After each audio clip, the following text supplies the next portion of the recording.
Buenos dias, my friends. I have been in Mexico. I have been gone for 2 months, but not in Mexico for 2 months. I've been in a little hiatus. Haven't been feeling too good. Haven't been dealing with a lot of doctors, a lot of poking and prodding, a lot of bullshit. You know how that goes. So we're going to talk a little bit about where I've been and what's been going on with me. And I have a special guest, my friend Lord Ratchet Blunt or Dratchet Blunt, or I don't know. He'll tell us how it's called. I don't know. I'm not quite sure. But anyways, we're going to visit with him. He's dealing with some of his own issues. He's got a little bit of a rocky road he's dealing with, and he's going to tell us how he gets through it and how he manages to deal with it and what helps him go and get along. And that's what it's all about, my friends. All right? So let's do this show, shall we? 1, 2, 3, 4. Laughing with cancer. Let's live life, not just survive. Laughing with cancer. If you're not laughing, life will pass you by. Welcome, my friends, to Laughing with Cancer show number 19. And we're going to call this show Rocky Road, because that's what we're all dealing with sometimes. A rocky road. Got to get over those divots, those potholes, those ups and downs. And you're probably wondering where Elvis has been for the last couple of months. Haven't done a show. Haven't been feeling too good. You know, having to figure out what's going on with me other than the leukemia. And I'm hoping it's just the leukemia and not something else. But we're figuring it out. Doctors are poking, prodding, testing, making their money. You know how it goes. So, so I've been doing, I just haven't feel like doing a show. Haven't felt happy. Haven't felt in a good mood, you know? You have to feel happy. You have to be, I don't know. You just have to be in a good mood. You have to be thankful and grateful. And I haven't been. I've been depressed and I've been not liking what's going on and not happy with myself. So, we decided, hey, you know what? Caitlin's spring break's coming up. Let's go to Rocky Point. Let's go to Mexico. You know, Aranda Rancho Grande, allá donde vivía. Do a little Rocky Point, little Mexico. So, we went down there for a little bit. Rented a 2-bedroom condo. 2-bedroom, 2-bath, fireplace on the inside, fireplace on a back balcony. You open the door right there, and there it is. Ocean. Boom, right there. Can't beat that for $120 a month. I mean, $120 a month. $120 a day. You know, it was awesome. Had a lot of fun. It was myself, Julie, Caitlin, and her grandma, Bernadette. Lovely lady, Bernadette. We went deep sea fishing, and those fish, she'd catch those fish and she'd reel one in, and the guy would help her take the hook, you know, get the hook off, because she didn't want to touch the fish. Of course, she didn't want to touch any of that stuff. She just wanted to do the fishing. But she'd go, poor thing, his mouth's going to hurt, poor thing. I'm like, Bernadette, come on. They're throwing the fish in a bucket and they're going to be eating them later. They're filleting the ones right over there on the boat. I know, but it's stuck in his mouth, poor thing. I'm like, oh my goodness, Bernadette. But we had a lot of fun. Did some snorkeling with the sea lions, and the girls did some of the banana boat riding, and just kind of enjoyed ourselves. Wore myself out, of course. But what can you do? You got to go on a vacation and come back and have a vacation. So yeah, it's been a rough little 2 months for myself, but you know what? I'm back. I'm feeling better about myself and life in general. So, you know, I want to help spread the word about a few people I know that are struggling with their demons called cancer, you know, and the rocky road or roller coaster they ride. They have to ride and they have to look forward to having to ride that ride. This, of course, will be one of many stories of fighters and survivors and even losses of loved ones that are battling this crazy thing called cancer. And speaking of, before we go any further, I want to talk to you a little bit about the Light the Night Walk that we have going on in November 7th at the Phoenix Municipal Stadium. It's for a good cause. I want you to please donate. We only have about 2 weeks left, and we've already hit our goal, a little bit over our goal, but I want to do more. I want to be able to get as much as I can because this is for a good cause. It's for the Leukemia Lymphoma Society, and they're finding new cures. They're finding new things all the time to help people with this terrible, terrible blood disorder. So if you want to donate, go to my website.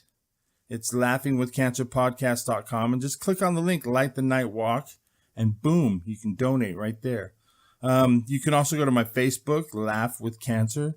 You'll find the link there to donate to the Light the Night.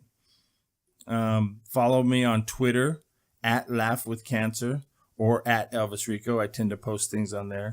Go to my Google Plus under Elvis Rico or under Laughing with Cancer. I'm on there. I'm on Tumblr. I'm on all that stuff. I end up posting on one thing and it ended up getting posted on everything else. I don't even know how I do it, how I did it, or or how I go about doing all that. But I figure it out. Anyway, so my guest today that I'm going to have, my very first guest, it's going to be on Skype. I just figured out this whole Skype thing. So I'm trying to figure it out. So hopefully it turns out okay, because I got a few more guests that I have lined up to interview. But my friend Matthew Williams, his friends and his Twitter like to call him Lord Drachenblunt. I think that's how it's pronounced. I'll make sure. I'll ask him for sure. But in 2013, after heavy weight loss and an increased difficulty in swallowing and keeping food down, he fought it for a few more months, along with extreme back and abdominal pain, but he eventually broke down and went to the doctors. In 2014 is where they found a large mass in his abdomen. What's wrong with me? They found a large mass in his abdomen of nearly 9 centimeters. Moving forward, they found out it was stage 4 esophageal cancer. Needless to say, Matthew has been through the ringer literally. So with no further ado, I give you my friend and cancer fighter and survivor, Lord Drachenblunt, a.k.a. Matthew Williams. Hey. Oh, what's going on? How you doing, buddy? I'm doing all right. Are you doing better? You got a little static going on in there. Is that your phone? Could well be. Ah. Hey, I was going to ask you, for the longest time, I was calling it Lord Drachenblunt. Is it Lord Drachenblunt? How do you pronounce that? Drachenblunt. Drachenblunt. I had a feeling it had something to do with the dragon, but I didn't know if it had something to do with the blunt. I didn't know. I wasn't sure. Dragon's blood. Dragon's blood. Is that what that is? Yeah. Ah. It actually comes from an obscure German metal band called Mystic Circle. Ah. Are you into they that? They put out. Go ahead. I was going to say, you into that heavy metal stuff? At times. At times. I know you're into Clutch, right? Don't think I've ever heard of them. Oh, I thought you were the one that used to always tell me that Clutch was playing or something. Maybe it was somebody else. I don't know. But yeah, I gave him a little background about your situation, how it started in 2013 with not really knowing what was going on with you and finding out, that you ended up having stage 4 esophageal cancer. And I don't know. I mean, it's just how is it that you really, was it just the not being able to eat and the pain that you kind of found out how you had it or how it happened or how did it start? I'll let you go ahead and tell the story. Give us a little background of how you go on. By the way, well, your actual name is Matthew Williams. Matthew Williams. We don't want to call you the Dragon Man. Nah, I don't know. It was in mid 2013. I started noticing some significant weight loss. And one of my buddies at one of the sites I worked at noticed it as well. And we just kind of wrote it off at the time to all this stress I was going through for personal life, school, work. Between school and work, I was probably running 18 hours a day, trying to wedge time to study and sleep in there as well. Yeah. And then as time progressed, I started having more and more problems just eating and swallowing. Initially I chalked it up to, thinking maybe I developed an ulcer or something, because antacids would kind of help for a little bit, but then just as time progressed, I just could not eat or keep anything down more and more. I'd eat something and I'd get 2 or 3 bites down and then just chuck up half of it. And it never crossed your mind that it was cancer or anything like that, huh? No, brother. I know how that is. You never think that. I mean, like when I found out that I had cancer, I went in just for some pains in my legs because my aunt had died of a massive heart attack. I thought, well, shoot, I better go make sure I don't have a heart problem. And they called me that very same day and told me I had to go see an oncologist, because I show signs of leukemia. And all I could think about all day is, what? I have cancer? No, I don't get cancer. Well, other people get cancer, not me. You don't think those things. Right. So anyways, I didn't mean to interrupt you. Go ahead. So January 19th, 2014, the back pain I was suffering through, the abdominal pain, the fact that I could barely get, any food down, finally just, I finally had enough, and I went to the ER, and, a couple shots of Dilaudid via IV later, a CAT scan, a CT scan later, and they're telling me they found a 9.5 centimeter tumor in my abdomen between my stomach and my liver, and Damn, a lot of things made a lot more sense. That's a big size. Yeah, we're talking something like the size of a softball or bigger. Yeah. Wow. So then, we didn't know yet what kind of cancer it was, just that, at that kind of size of something, it was probably cancer. So they sent me off for some more testing, including doing a scope down my esophagus and find out part of the reason I couldn't eat anything was I had 2 more tumors inside my esophagus that was blocking my, esophagus off to something the size of, your little fingernail. Yeah. So that's why I was just having a hard time getting anything down. So what made you, I don't know, how do I say it? Stay positive through the whole thing. I mean, because it, like you said in the email you sent me, it was like literally the floor falling from under you. You just collapse pretty much. You don't know what to do. How do you like try to stay positive and like, okay, let's deal with this. Let's get it over with. Let's do what we got to do and move on with our life. That's kind of how I felt whenever I was first diagnosed. I was like, okay, what do I need to do? Do I need to do chemo right now? Let's just get it over with. Let's get started. I got my kids to take care of. I got, work to do. There were 2 things that really kind of came to mind. Was one of your tattoos, actually, of all things, and the fact that, I have a 3-year-old little girl that I want to be there for as long as I can. Yeah. Being realistic, the type of cancer I have, how aggressive it can be, this thing's probably going to put me in the grave, before 2 decades is out. But I will fight every, step of the way that I can to be there as long as I can for my little girl. Of course. And then there was, that first night, your tattoo of, I have leukemia. Leukemia doesn't have me popped in my head, because I had been listening to a Keith and the Girl episode a day or 2 earlier that just happened to have you on it. So kind of popped into my head and, kind of went, well, fuck you, cancer. Yeah, that's kind of how I felt too. You know, dying ain't nobody got time for that shit. Right. If you want this meal, you're gonna earn it. Right. And that's why I got the other one too. If you don't like it, I shit on you. You know.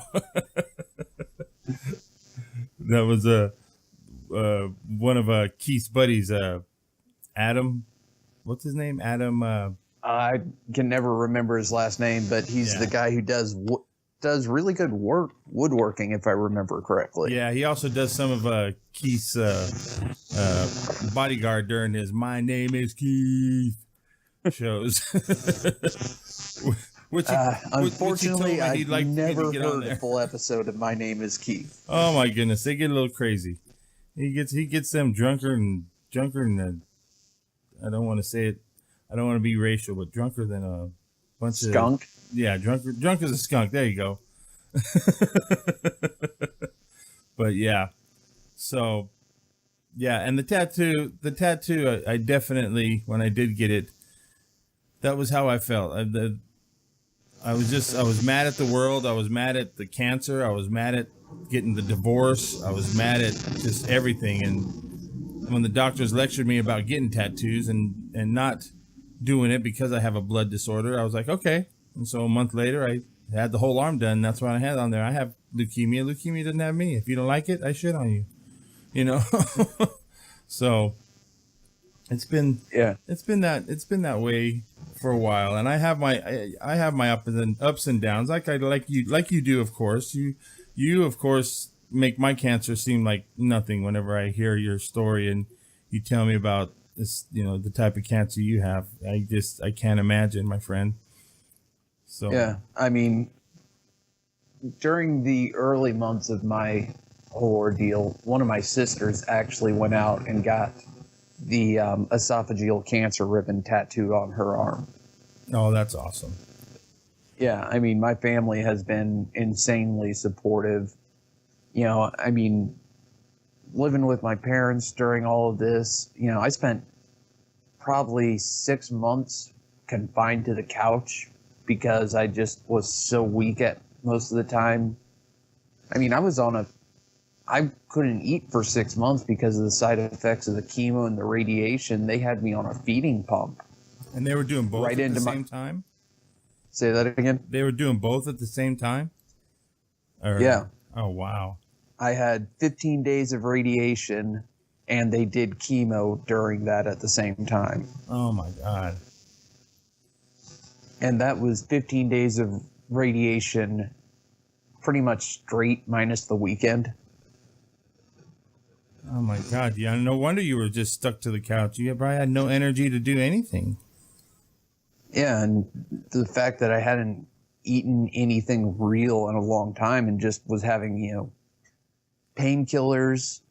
You know, I was taking liquid painkillers through a feeding tube. I was, you know, about the only thing I had for several months was just sipping on cold water until one of the various chemos I took started, you know, making it next to impossible to drink cold water. Wow. I've got chemical-induced neuropathy in my hands and feet, and recently I got my motorcycle up and running again and tried taking it for a test spin and found out I'm going to have to buy shoes, you know, either steel-toed shoes or something with reinforcement in the toes because trying to upshift, it just does not feel good on feet. Oh, definitely. Definitely. So what's going on now? I noticed you said that it's starting to come back. You've been fighting it pretty good for the past year and a half, and things are starting to progress a little bit for you. Well, twice now they've tried to put me on a maintenance routine, and that did not last very long both times. It was less than a month, and they were telling me, you know, we're going to have to switch back to active chemo because things have already started growing again within that month. Now we're talking, you know, they're measuring things down into the millimeters where they're like, this lymph node went from 2.5 millimeters to 2.7 millimeters. Let's dive on this before it can get worse. Yeah, definitely. You don't want centimeters. Millimeters are a lot better. Yeah. So, the second time it happened, they also informed me that we're running out of FDA approved drugs that we know will treat your form of cancer.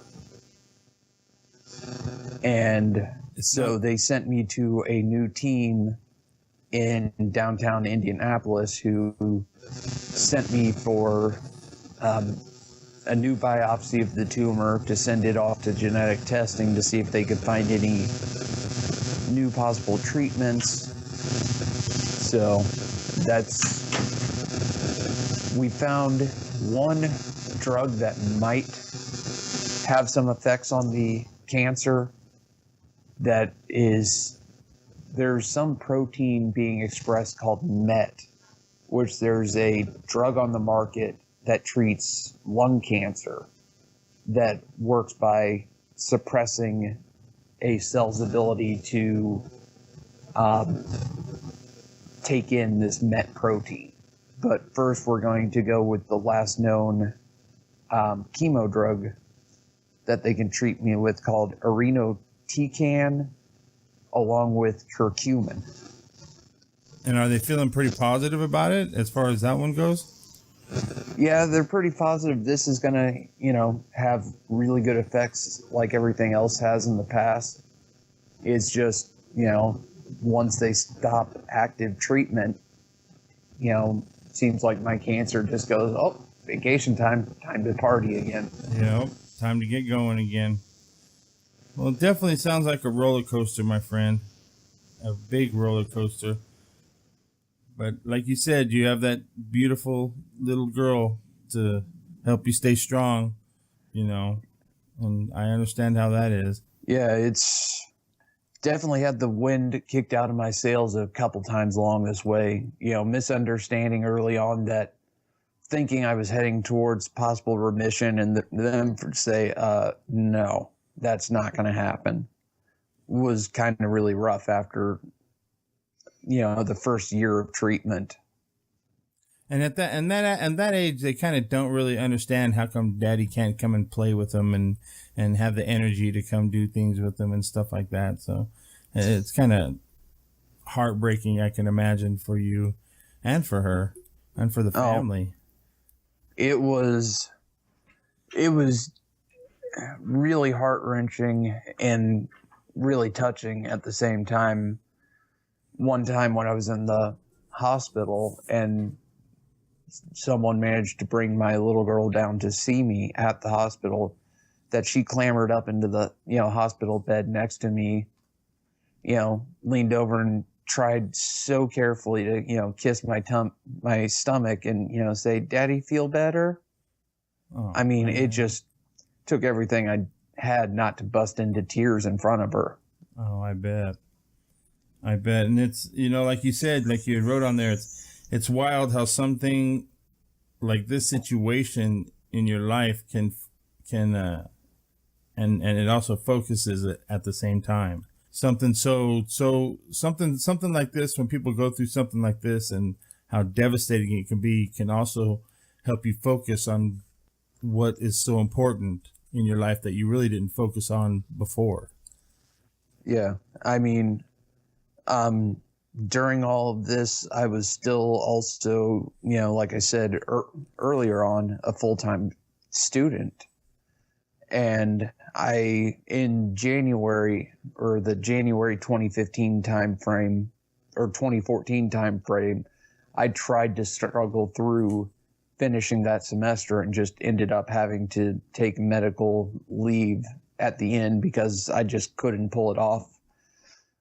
But I ended up managing to graduate with 2 degrees from where I was going to school.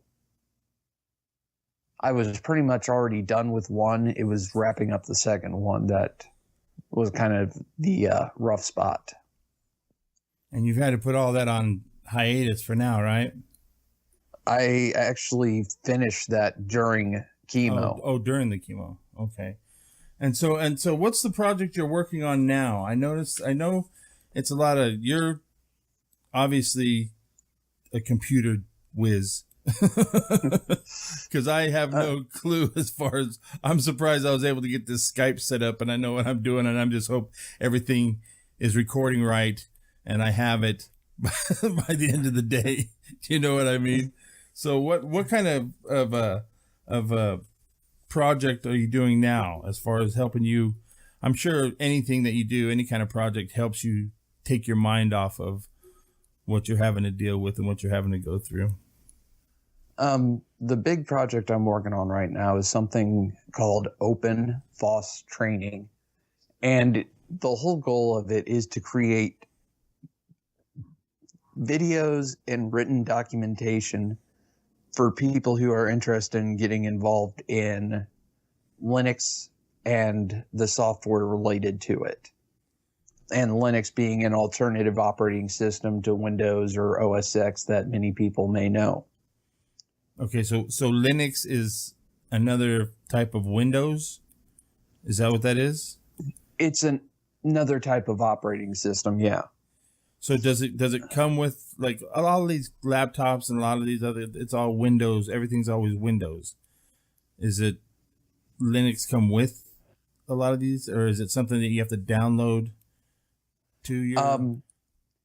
For the longest time, it was typically something you went out, downloaded, and put it on yourself. But there are a couple vendors out there who do now sell machines with Linux preloaded on it. The biggest of them being actually Dell. Ah. But there's also a couple others, System 76, Za Reason, and Think Penguin are a couple of the others in the US who all sell, laptops and desktops with Linux preloaded on it. And so you do the videos to help people, to explain to them more what is the difference between the Windows and the Linux program type deal, or? Yeah, I'm trying to show there's a misconception, or at least what I feel is a misconception at this point, that Linux is a very hard and difficult thing to use. And I think it's just the videos I'm trying to work on is to show people it's not that hard to use. It can be, just as simple as using, Windows or OS X. Like I said, I have no clue on any of that, but I'm definitely going to check out your videos and see what that's all about. And if it's anything that can help me in the future with the stuff that I'm trying to do now, then I will definitely look into that. Well, I definitely plan on a little further down the road highlighting the software I use to create the videos. And it's actually very popular amongst people who do video game streaming. It's a software called OBS Multi-Platform or OBS Studio over at obsproject.com. And it allows you to mix video and audio together, kind of like a TV show. Okay. So if you ever go on YouTube and you see those videos where the person's got their video game going and a picture of their webcam up in the corner, it's software like OBS that lets you make that kind of stuff. Okay, I gotcha. Well, it shows them playing it while they're playing it. Right. I gotcha. Well, and it keeps you busy, I'd imagine. Yeah. Especially right now with my hardware being slightly, underpowered and not having all the equipment I need, on the production side of things to make it, having to jump through a bunch of, loopholes to make things happen right now is kind of a pain. Yeah. And then, of course, dealing with this whole new treatments and new stuff you have to go through doesn't help the whole situation. Not at all, man. But I definitely let me know. Tell me where can people get a hold of you? What kind of website can they go check out? A YouTube? Where can they donate to this thing I seen that you had on there that helped donate for this the programming and stuff like that? Okay, the website for Open Foss Training is openfosstraining.com, and that's open, Foss, training.com. That's where you can go to see that project. I've actually got the videos up there. You can see the videos on YouTube, on Vimeo, and archive.org, and they're all linked off of the Open Foss Training website. To donate to the project and see more about what we're going on there, it's http://igg.me/at/openfosstraining to check out the Indiegogo campaign and see what we're working on. And my personal website is thedigitaldragonslayer.net. I'm working on bringing that back up and going to try to start posting a little bit more information there. Right on. Well, why don't you do me a favor? Because I'm gonna be like pausing every second, going, okay, it was what HTTP/. Wait a minute, rewind that. I'll email it all to you, brother. Email me all that stuff so that I can put it on the show notes and pics when I figure that takes me a while to figure out all that stuff too. And maybe any kind of picture you want to send of maybe the picture you had of your Lord. What was it? Lord Drachenblut, Lord Drachenblut, or a picture of you and your daughter or whatever you like, so I can put on there for the show notes and pics. And I'm going to be, there's a guy that I've been talking to out of Ireland, and he was diagnosed with stage 4 brain cancer. And he has a book right now called Cancer for Me 5. And the doctors gave him a 5% chance of living. They told him that it was stage 4, but it might as well be stage 44. You know, they said that his odds were barely anything, and he fought it. And 10 years later, he is now doing his first marathon post-cancer. So I just got his book, and he has one heck of a story. I've emailed him a couple of times, and I've talked to him, and I'm going to definitely have him on the show too and get his story about how he fought it and how he inspires other people to that to just fight proves that, you know, as much as the doctors know, sometimes they can't know everything. Yeah, and the body does amazing things, you know, when you put your mind to it, and you know, when the odds are stacked against you, you can always, you know, it can always be overturned. You know, sometimes people just tend to say, well, that's it, I'm done. And there's other people that say, you know, I'm not done. You're not going to take me. Like you said, you know, I have leukemia. Leukemia doesn't have me. You have cancer. You have esophageal cancer. Esophageal cancer doesn't have you. Like Dylan Thomas said, do not go quietly into that cold, cold night. Rage, you know, rage against the dying of the light. There you go. There you go. I want to thank you so much for letting me talk to you and telling me your story, Matthew. I've talked to you, of course, a few times. We've been on Twitter, and I follow you on Twitter. You follow me on Twitter, and we've chatted a few times, but it's nice to finally hear your voice and finally actually talk to you, and maybe hopefully down the road someday we'll be able to meet. And hopefully so, brother. And every time I hear a Teddy Grahams commercial, I'm like, wait, where's Elvis? Well, thank you. Well, thank you very much. I appreciate it, man.